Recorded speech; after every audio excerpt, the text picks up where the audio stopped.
Bismillahirrahmanirrahim, alhamdulillah, wassalatu wassalamu ala rasulillah. Allahun subhanahu wa ta'ala falenderoj, salatat për shëndetit Muhammedit sallallahu ta'ala alaihi wasallam ja dërgoj dhe adresoj.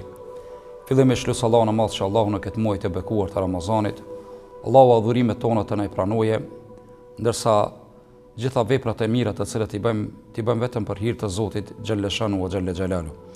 Të nderuar vëllezër dhe të respektuara motra, padyshim që muaji Ramazanit është një muaj i bekuar, ku besimtarit i shtohet imani dhe i shtohen veprat e mira. Ndërta është edhe morali i mirë dhe përmirësimi i tij. Andaj dhe pejgamberi unë sallallahu alaihi wasallam ka treguar dhe ka thënë, jam dërguar për me plotësu moralin e mirë.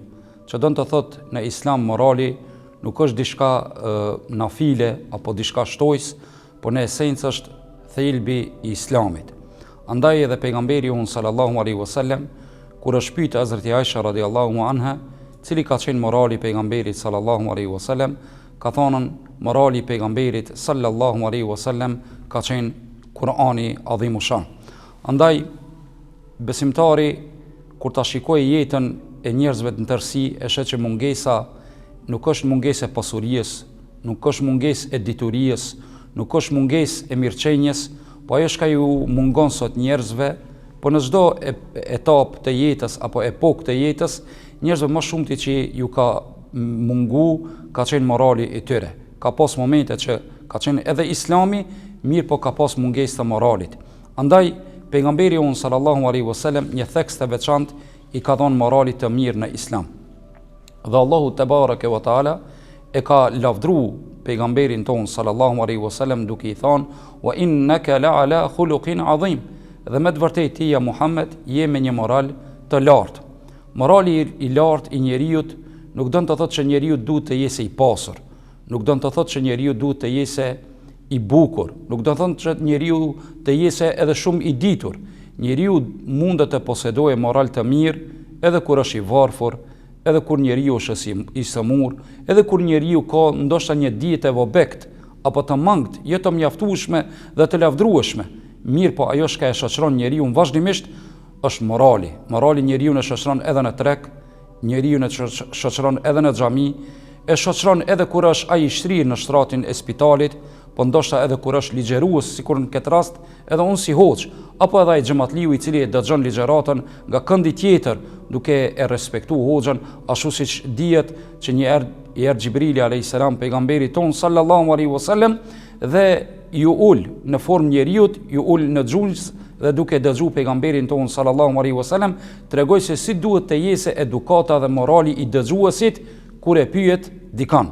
Andaj morali vëllezër të nderuar është një virtyt i mirë, që njeriu e dallon edhe jo vetëm nga raca, po jo edhe nga ajo aspekti material, jo edhe vetëm nga aspekti shpirtëror, po njeriu e dallon që është njeri i mirë dhe çish e ka potencuar Allahu në Kur'anin famullar dhe ka thonë: "Inna akramakum indallahi atqakum." Me të vërtetë njerëzit më të vlerësuar, më të nderuar te Allahu janë më të devotshmit. E siç dihet, morali buron nga një zemër e devotshme.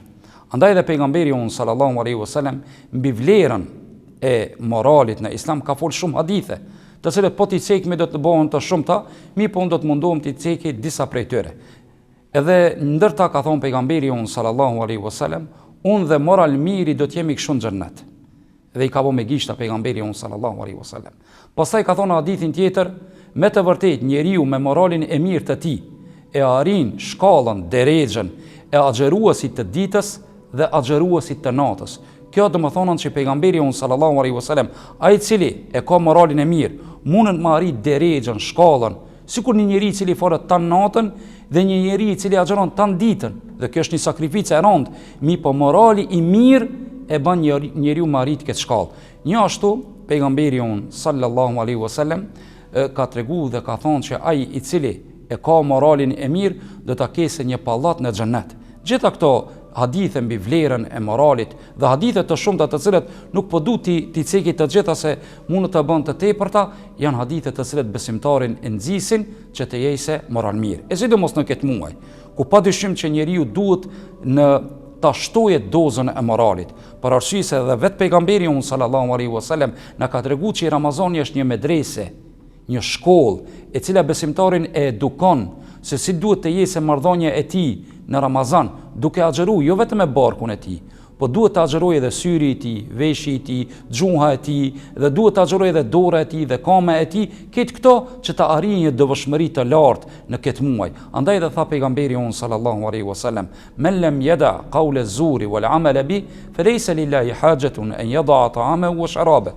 Kush nuk i lën fjalë tek këqija dhe punë tek këqija, Allahu nuk ka nevojë për atë njerëz që ai ta laje veten e tij nga haja dhe pija. Dhe kjo është qëllimi i Ramazanit, që besimtari ta ngritë veten e tij në aspektin e devotshmërisë, e padyshim morali është pjesë e devotshmërisë. Andaj të nderuar vëllezër, ky pejgamber të cilin Allahu na i dërgoi neve mëshirë, po ta shikojmë si ka qenë morali i tij, të cilin Hazreti Aisha radhiyallahu anha po na thotë që morali i tij ishte Kur'ani. Kur'ani ka qenë morali i pejgamberit ton sallallahu alaihi wasallam. Dhe ne në këtë muaj mundemi ta jetësojmë moralin e pejgamberit ton sallallahu alaihi wasallam. Pejgamberi on sallallahu alaihi wasallam nga morali i tij, çish e ka cekë dhe Allahu duke e lavdruar dhe duke i thonë me të vërtetë je me një moral të lartë ja Muhammed, e shohna që morali i pejgamberit sallallahu alaihi wasallam ishte falja. Cilësia e pejgamberit sallallahu alaihi wasallam ishte falja, dhe në këtë muaj njeriu duhet të pajtohet me çdo njeri të cilin ka ndonjë hasmëri, ndonjë hidhrim dhe kështu me radhë, duhet ta shfrytëzojë këtë muaj për pajtim. Çka jo mermenja? A ka dikush ndonjë njeri fytyrë tokës që ka qenë më i torturuar apo më i dhunuar se Muhamedi sallallahu alaihi wasallam?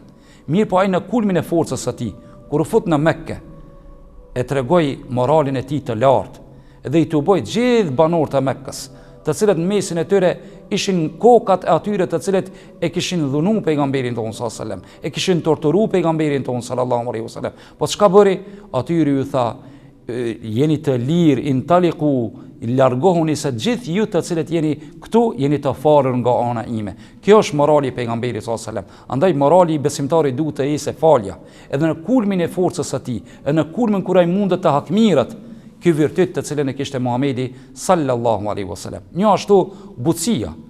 Butësia të cilën duhet ta posedojë besimtari në çdo segment të jetës. E sidomos në Ramazan besimtari duhet mos ta përdorë si alibi, si arsye, unë jam xherushëm dhe kam dosë domethënë agresiv dhe jam nervoz. Por kundrazi, në Ramazan besimtari duhet ta posedojë butësinë, që ka thonë dhe pejgamberi on sallallahu alaihi wasallam, nuk ka qenë butësia me një xhan, vetë se e ka heshu dhe e ka stolis atë send, dhe nuk ka qenë domethënë agresiviteti dhe dhuna me një xhan, vetë se e ka shumtuar ata. Andaj të nderuar vëllezër, të nderuar shikues, besimtari nuk guxon ta kesë si arsye agjerimin që tek ai në Ramazan shtohet doza e nervozës, se nga morali islam që ka dhe butësia, e butësia duhet të dominoje, sidomos kur besimtari e ka dozën e devotshmërisë më të lartë, kur është Ramazan li, kur është agjerueshëm, duhet ta përdore që doza e tij e butësisë të përdoret në këto momente. Një ashtu nga morali islam, vëllezër të nderuar, është që besimtari të jesë besnik, të jesë amanetxhi, që thot populli. Dhe këta e kemi shembullin më të mirë te pejgamberi on sallallahu alaihi wasallam. Ai i cili Allahu ja tregoi që edhe para islamit, edhe pas ardhes së pejgamberllokut, e kishte nofkën El Emin, besniku. Pse? Për arsye se pejgamberi on sallallahu alaihi wasallam ishte besnik dhe e runte amanetin. Saqë edhe pasi që u bë pejgamber, nga morali i mirë i pejgamberit ton sallallahu alaihi wasallam, mushrikët i lishin pa besimtarët, i lishin amanetet, pasuritë e tyre i lishin te pejgamberi on sallallahu alaihi wasallam. Po ta lexojmë jetën e pejgamberit sallallahu alaihi wasallam, do ta vërejmë që në momentet kur ai bani hijret, e la në shtratin e tij Hazreti Ali radhiyallahu anhu. Pse la Hazreti Ali radhiyallahu anhu në shtrat? Normal ka shumë shkaqe, një ndër ta ishte edhe kthimi i amaneteve të cilat ja u kishin lënë Muhamedit sallallahu alaihi wasallam, që Ali radhiyallahu anhu pastaj ja u kthei atyre të cilat ishin domethënë në Mekë. Andaj vëllezër të nderuar, nga virtytet e islamit dhe moralet e islamit është të shumta: falja, butësia, amaneti dhe kështu me radhë. Andaj mos u mundo mu arsyetu që un jam nervoz dhe nuk mundem ta kryj. Pejgamberi on sallallahu alaihi wasallam e shohna edhe me njerëzit të cilët ndoshta ndonjëherë i kanë bë shumë zullume dhe shumë të këqija. Dhe mirë, po pejgamberi on sallallahu alaihi wasallam nga morali i islamit u interesonte edhe për ata të cilët çka i kishin bë padrejtësi. Dhe tregohet që Ebu Xhelit, kokës së mushrikëve në Mekë, pejgamberi on sallallahu alaihi wasallam i ka shku më shumë se disa herë në shtëpinë e tij për me thirrë në islam. Dhe kjo tregon moralin e njeriut pejgamberit ton sallallahu alaihi wasallam. Mirë, ne folëm deri tash për vlerën e moralit, morali i pejgamberit ton sallallahu alaihi wasallam. A ka mundësi me ditë çka është morali mirë? Çka njeriu e bën që me qenë moral mirë? Është pyet Hazreti Alia radhiyallahu anhu ka thënë, njeriu me pas moralin e mirë do të thotë mos me bë keq. Andaj të nderuar vëllezër, njeriu mundet mu kon moral mirë në momentin që e stopon vetveten e tij, mos më u bë të tjerëve keq, mos më u bë të tjerëve dhunë, mos më u bë të tjerëve padrejtësi, mos më u bë të tjerëve më u vjedh pasurinë e tyre, mos më u bë të tjerëve shpifje për gojim dhe kështu me radhë. Këto janë nga morali i mirë i një njeriu të cilin mundet me posedu a njeri. Tregon Abdullah bin Abbas radhiyallahu anhu, thot e mësosh mi edukatën, moralin e mirë para se me mësu diturin. Sot vëllezër të nderuar, për fat të keq bota ka shumë dituri dhe dijuni. Mirë po ajo e cila i mungon është edukata dhe morali i njerëzve. Dhe sot është një krizë e madhe tek njerëzit për arsye se pasuria ekziston, dituria ekziston, mirë por morali është në shembje. Edhe këto sot e shohna investimet e mëdha të cilat bën në për rrjete sociale dhe në për gjitha mediumet të ndryshme, bëhet vetëm e vetëm që të prishet morali i njeriu, të prishet çka? Ajo çka Allahu subhanahu wa taala pas ka dërguar pejgamberin ton sallallahu alaihi wasallam që me plotsu çka? Me plotsu Islamin dhe dinin e Allahut subhanahu wa taala. Andaj të nderuar vëllezër, nga kjo dritare ju drejtojmë gjithë juve, mundoni në këtë muaj të bekuar të Ramazanit, të jeni sa më motiv, sa më tepër të keni motiv që të shtyni të para moralin e juaj dhe të nxisni vetveten që në këtë muaj të dilni me një moral të mirë.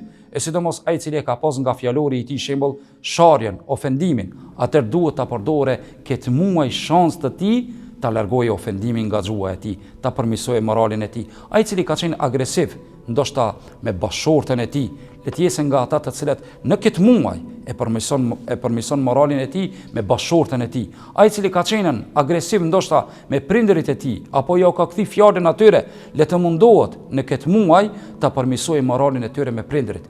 Apo Zot na ruaj, një njeri i cili e ka edhe moralin edhe në rrugë, jo vetëm në shtëpitë e tij, po e ka edhe me të tjerët moralin e ult.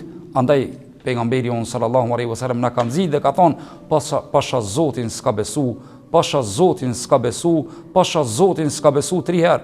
Than kush e dërguari i Allahut? Tha ai i cili kojshia i tij nuk është i garantuar nga ndami i tij. E andaj Ramazani vëllezër na edukon neve që të jemi të kujdesshëm duke u mundu që edhe kojshisë mos mi bë zarar. Lut Zotin e Madh që Allahu na bëjë për atyre të cilët kujdesemi në këtë muaj të bekuar, bëmi për atyre të cilët dalmi nga ky muaj i bekuar me sjellje dhe edukat të mirë dhe e shohna që Islamin në shumë troje të ndryshme nuk ka dominu me dhunë, nuk ka dominu me shpat, po ka dominu me moral të mirë. Siç dihet domethënë në Indonezi, një shtet prej shteteve më të mëdha me numër të muslimanëve në kohën bashkëkohore, sebepi apo shkaku i pranimit të Islamit në ato treva ka qenë morali i mirë i tregtarëve musliman të cilët kanë shkuar aty. A thu vallë në sot ndoshta bëmi shkak që edhe një muslimanin i cili është musliman ta largojmë nga Islami me sjelljen tonë, me moralin tonë të cilin ne kemi të dopt dhe bëmi shkak që ata të largohen nga Islami. Lut Zotin e Madh që Allahu na udhëzojë nga e mira, na largojë nga e keqja dhe të na bëjë për atyre të cilët Allahu është i kënaqur dhe dalmi nga ky muaj me mëkatet e falura.